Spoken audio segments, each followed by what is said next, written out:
In this modern world, many of us take more photos than we can count. In the moment, it often feels as though we just can't go without. Snapping shots of this, that and the other. Never to be seen again except for one, or perhaps another. When you're holding a camera, it's a great power it gives you. To capture, create and document in the form of a picture. And it's a power that's wasted by the many at the moment. So many photos taken just to lie in a folder. It's a product of convenience, or at least that's what it seems. You can take photos of everything, so now nothing means an ounce of what it used to when the medium was pure. Not pretentious, just intact intention, with thought and velour. Just look at the history, pioneers and inventors. What reason did they have for undertaking their ventures? 'Twas the need for the means to capture reality. You look at that and then this, and it's clear, the disparity. One picture to speak more than 1,000 words. 1,000 to speak none's a little absurd. But that's where we're at when we can take so many and do nothing with any when with one they did plenty. Folders and hard drives fill to the brim. Meaningless names, it's what it says on the tin. Sure, metadata tells us when the photo was taken, but why and what for is just a guess and you're likely mistaken. What is a photo if it's not meant to be seen? Or if it's fleeting and passing as you scroll on a screen?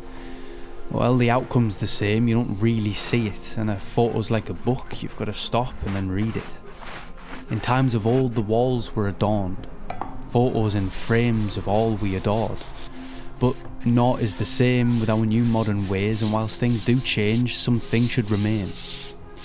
Like the paintings in the past that the wealthy amassed, depicting scenes and people that the wealthy had classed as worthy of display and continued reflection, to remember those things which deserved their affection.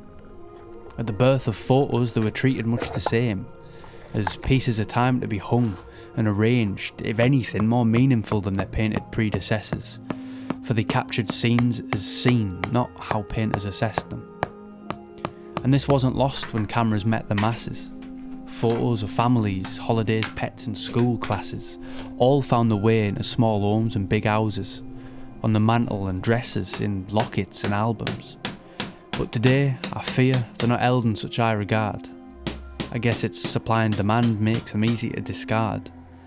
So many photos, so little value, at least to the average mind, but not mine. I see them as tomes capturing moments in time.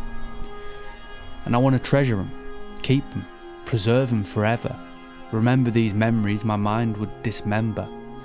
So I'll install them on my wall in a form I can't ignore. I'll walk by them each day and look upon them with fond recall. In a frame built by hand with perfect imperfections, a feature piece for my wall of the photos I've collected. And as time plods forward, some will be replaced, in place of more poignant memories I'll make after today. One thing's for certain, I will not waste my cameras. I'll turn my office walls into a memory-covered canvas. They'll spill out across me flat until the walls are fully covered, top to bottom with photos that I hold like my beloved. I just hope now that I've shown you the power of the image, and how putting them on display doesn't misplace a limit on the reach of that power, which in truth is a miracle. With that, it's safe to say, photos were meant to be physical.